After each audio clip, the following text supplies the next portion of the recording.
Dios les bendiga, hermanos. Qué bueno poder compartir con ustedes una vez más. Es una alegría enorme.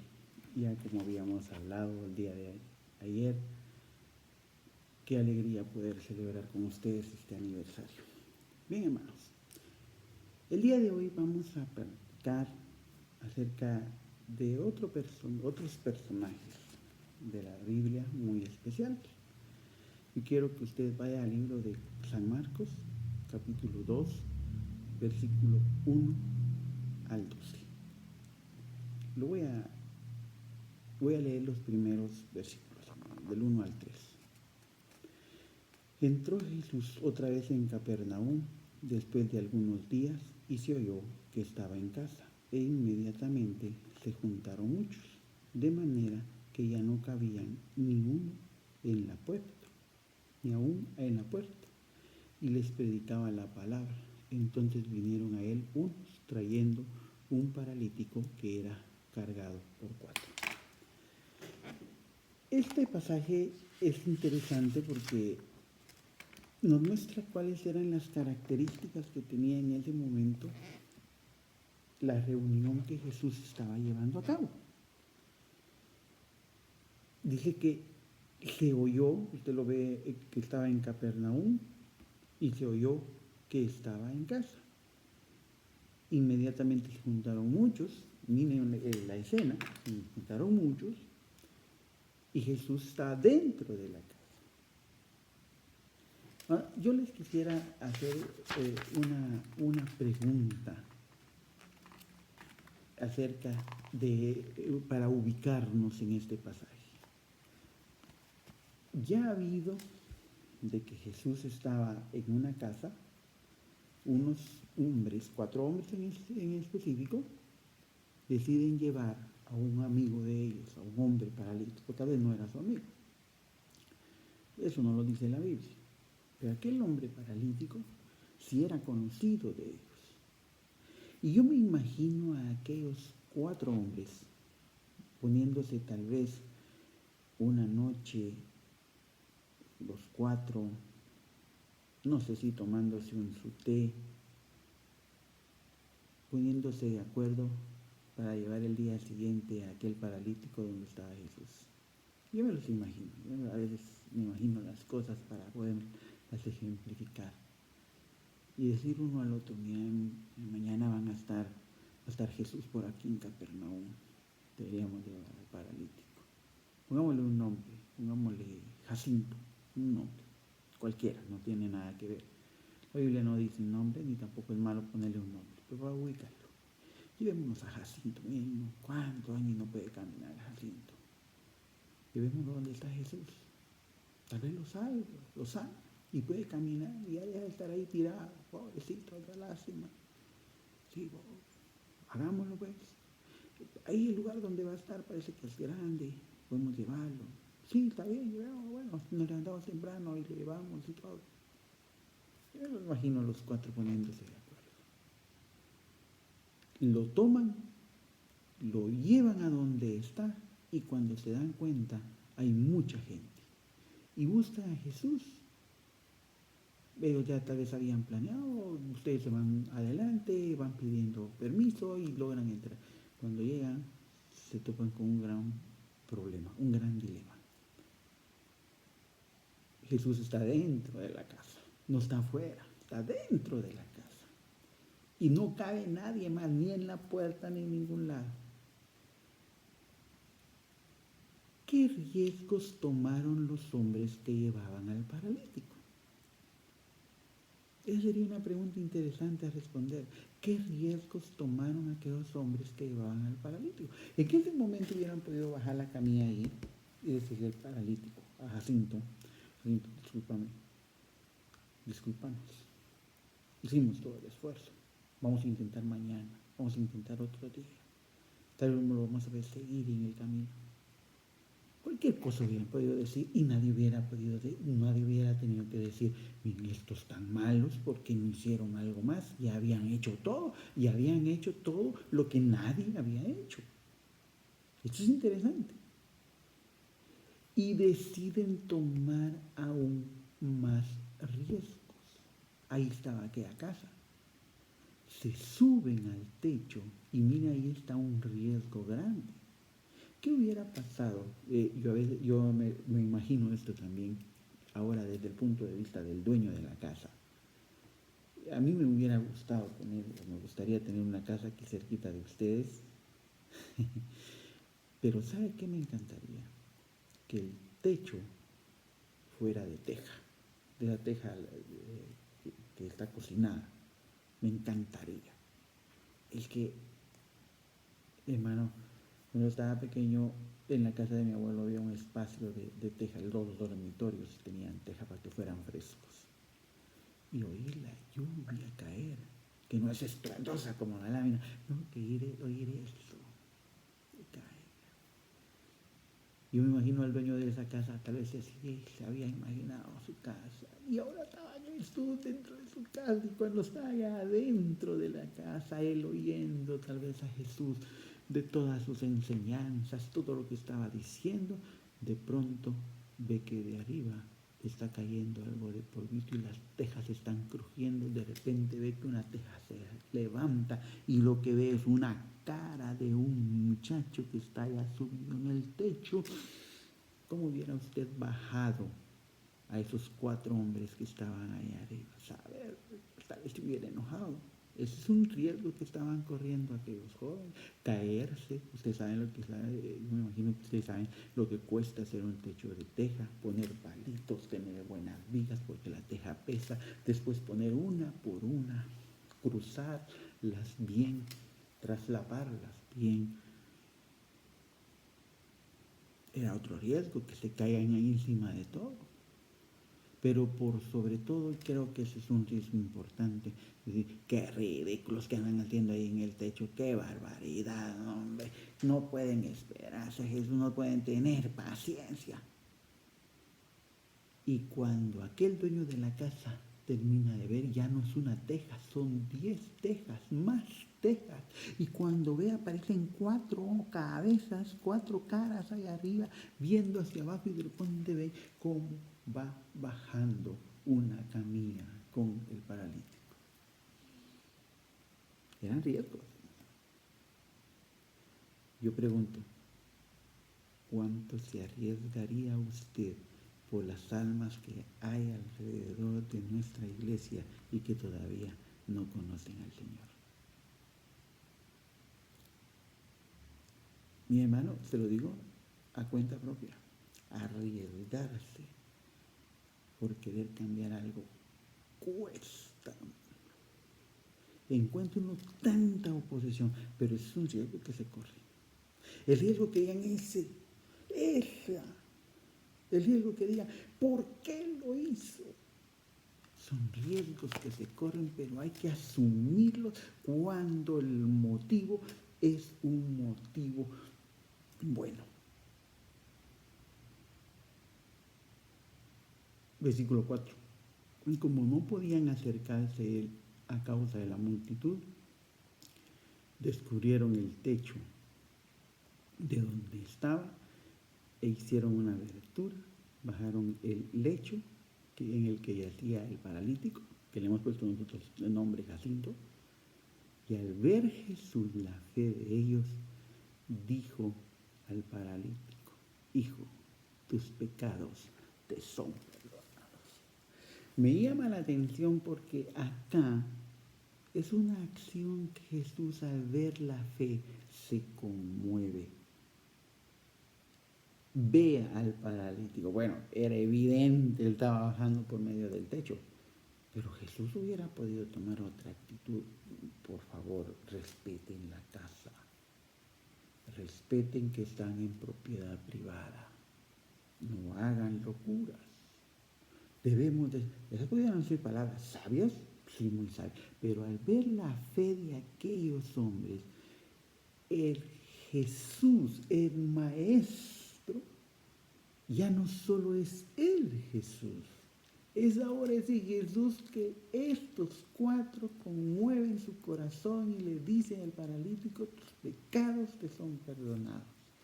Mire qué interesante. Y esa fe de aquellos 4 hombres, ¿cree que ustedes quieren beneficio de ellos? no. Era en beneficio de un tercero, en beneficio de otra persona. Miren lo increíble, era en beneficio de alguien más. Generalmente nosotros tenemos fe. Dios, yo tengo fe que tú me vas a salvar de esta situación. Yo tengo fe que tú me vas a curar. Yo tengo fe que tú me vas a dar. Yo tengo fe que tú sabes lo que yo necesito y por fe lo creo que lo voy a tener. A veces ese es nuestro discurso, ¿no? Esa es nuestra forma de pensar, nuestra forma de pedir. Yo tengo fe porque yo quiero para mí. Pero estos hombres tenían fe porque querían para otro.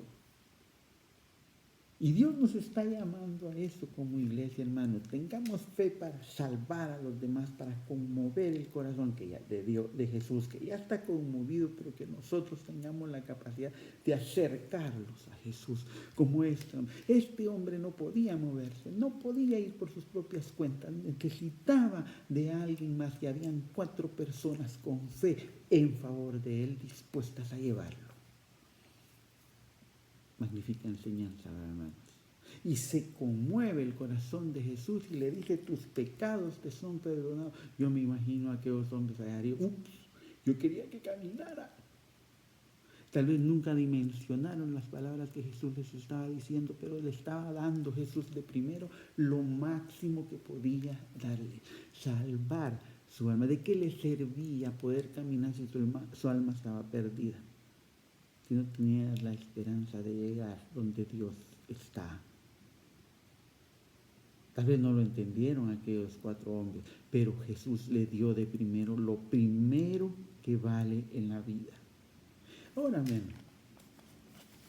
yo hago una pregunta, y esa pregunta está basada en el siguiente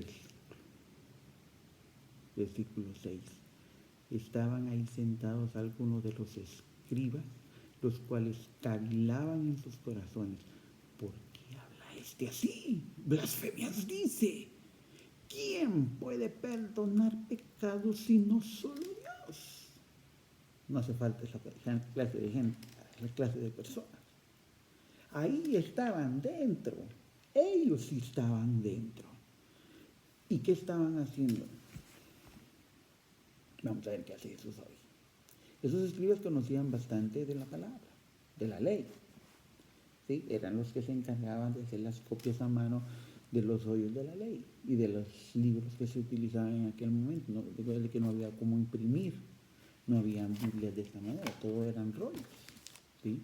Y no todo el mundo tenía, pero había que hacer copias y ellos lo sabían. Entonces, por lo tanto, ellos tenían bastante conocimiento. ¿Y qué sucede?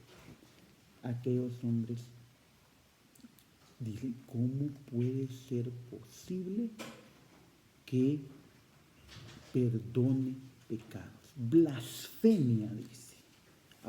Sí, para criticar. ¿Y por qué no se levantaron ellos y ayudaron a bajar al paralítico? ¿Por qué no ellos se salieron y entraron a aquellos 4 hombres allá para que Jesús los salvara? No, para criticar si estaban dispuestos, para ver qué estaba haciendo Jesús, estaban dispuestos. Hermano, 2 actitudes. ¿Cuál es la que nosotros queremos tomar? ¿Aquellos 4 jóvenes o aquellos escribas? Tome usted, hermano, la que bendiga a las personas que están alrededor. Nosotros podemos perfectamente estar dentro de la iglesia pensando y diciendo, ¿cómo es que las cosas no se hacen así? Se hacen de esta otra manera. Hay mejores maneras de atraer a la gente para que venga a la iglesia. Hay mejores formas de administrar. ¿Por qué si Dios usa al siervo para que predique, al hermano para que predique, por qué no me puede usar a mí? También a través de mí puede hablar Dios. Tanta cosa que podemos hacer y decir. Pero mi hermano, que sea nuestro dicho para bendecir a otros, para bendecir a aquellas personas que tienen necesidad de llegar a los pies de Jesucristo y por sus propios medios no pueden, o a veces pudiendo llegar con sus pies, no lo hacen por cualquier cosa. A veces su testimonio tiene que ser la forma de alcanzar a aquel hombre, a aquella mujer y llevarla a los pies del Señor Jesucristo. ¿Cuál es la fama que usted como cristiano puede tener? Es pertenecer a una iglesia donde mis respetos. Mire, yo he tenido la oportunidad de estar en algunas iglesias y poder tener ministerio. Yo me recuerdo cuando yo estaba pequeño que había una iglesia que se caracterizaba por algo importante. Era una iglesia que casi todos, o la mayoría de los integrantes, eran carniceros, era una gran familia, eran carniceros. Y esa iglesia tenía la costumbre de que no tenía escuela dominical. Era una iglesia que solo se hacía el servicio los sábados, domingos, porque ellos tenían que vender carne. Entonces todo el mundo sabía que era la iglesia de los carniceros. Y entonces, era una característica bien importante de esta iglesia. Ahora, ¿cuál es la característica de esta iglesia? ¿Cómo nos conocen a nosotros? Había otra iglesia que el pastor era misionero y hacía muchos campamentos. Entonces sabía que esa iglesia a eso se dedicaba, a hacer campamentos. Y cada vez, año tras año, se esperaban los campamentos y las escuelas bíblicas. Bonitas, muy bonitas. La otra era de carniceros. Ellos esperaban llegar bañados. La escuela dominical se hacía en la tarde porque ellos tenían que vender. ¿Cómo se conoce esta iglesia? Y yo pediría, hermano, que esta iglesia se conozca porque los que están dentro de ella, porque los que vienen acá al servicio son personas que buscan estar primero bien con su Señor y segundo se preocupan por las personas que están afuera. Que no se ponen a criticarse, que es mal, y hoy sí que ese servicio estuvo pésimo. No. Que sea una iglesia que ame al Señor, que se caracterice, que sus hermanos, ahí sí el amor del Señor fluye, el amor del Señor, porque todos son amables y se respetan, porque todos son amorosos pero se respetan, porque todos buscan el beneficio, buscan el amor de Dios para cada uno. Aquellos escribas estaban ahí y no tenían más intención que criticar. Y entonces, mire, aquel Jesús que se conmovió de la fe de aquellos 4 hombres que llevaron al paralítico, mire lo que hace. Versículo 8.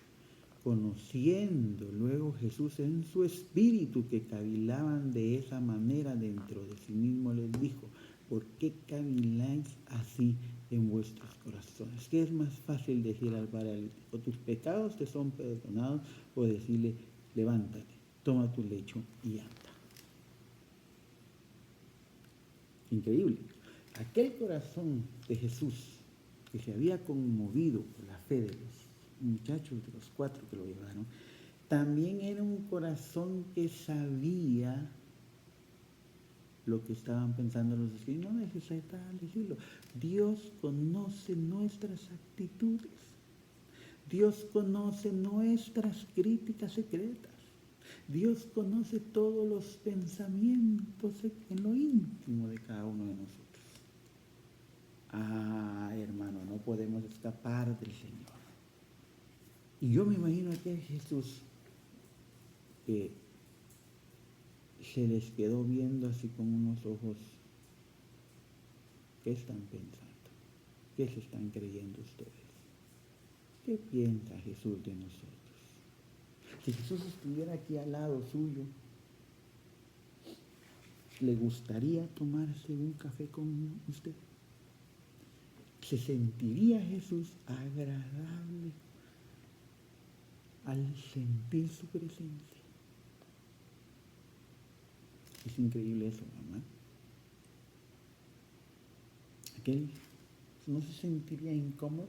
Porque mire, si usted invita a alguien a un café y aunque esté pensando mal de él el otro, y usted le está sonriendo, el otro ni se está dando cuenta. Tal vez lo llega a percibir. Tal vez, en especial en las hermanas. Una de hambre. puedo estar tomando el café con cualquiera y aunque esté pensando mal de mí, yo igual me quedo. Pero Jesús no es así. Jesús está ahí a la par y lo está viendo porque le conoce sus pensamientos, le conoce su corazón. Entonces usted piensa, que te apure porque ya tengo que ir a ver el partido, porque ya tengo que ir a hacer no sé qué.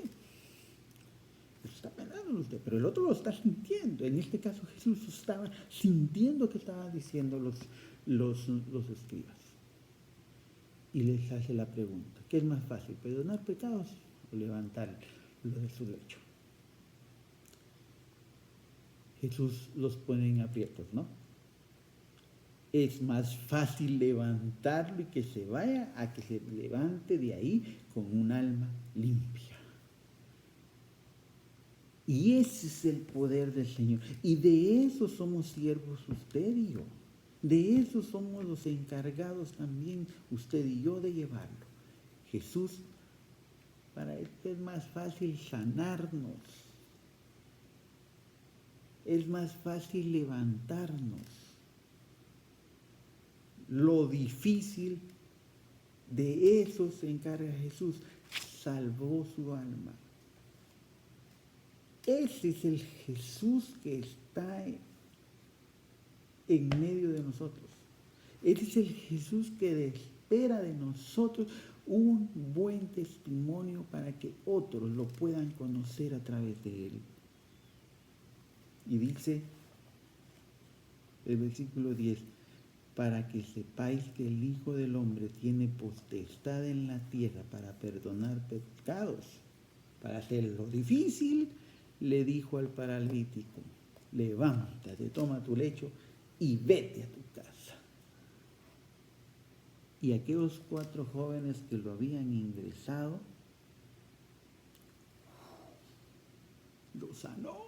Eso era lo que queríamos. Lo salvó. Eso era lo que queríamos. Y hermanos queridos,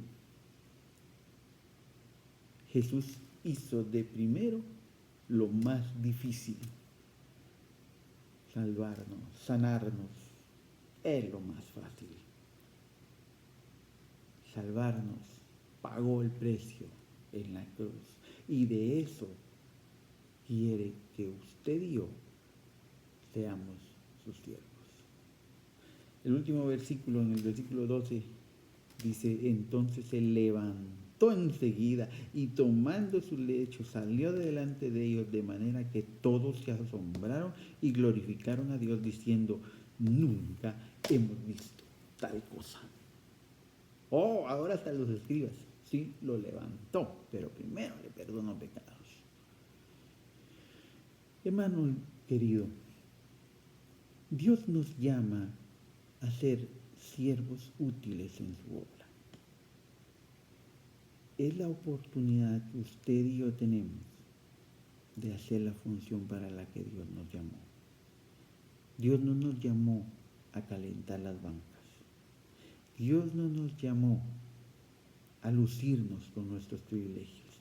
Dios no nos llamó a ser importantes con lo que hacemos en la iglesia. Dios nos llamó para ser el siervo más pequeño, el inferior de todos, pero capaz de manifestar la gloria y el amor de Dios. Y esa es la enseñanza que nos dejan esos 4 hombres. Tenga fe. Muchas veces esa fe no funciona para usted, que funcione para otra persona. Y conmoverá el corazón del Señor. Oremos, hermanos. Gracias, mi Dios, por tu bendición, por tu amor, por tu gracia. Gracias porque de lo más vil de los pecadores, tú nos tomaste para ser tus hijos y ser tus siervos. Qué hermoso privilegio. Ayúdanos, mi Dios, a poder ser esos siervos que te amemos, que te bendigamos, que te demos la honra y la gloria siempre. En el nombre de Jesús. Amén. Dios les bendiga, hermanos. Un privilegio, como se los dije ayer, privilegio enorme poder compartir con ustedes. Felicitaciones, que sean no 14 años más, que sean, ¿qué? 44 años más, 88 años más.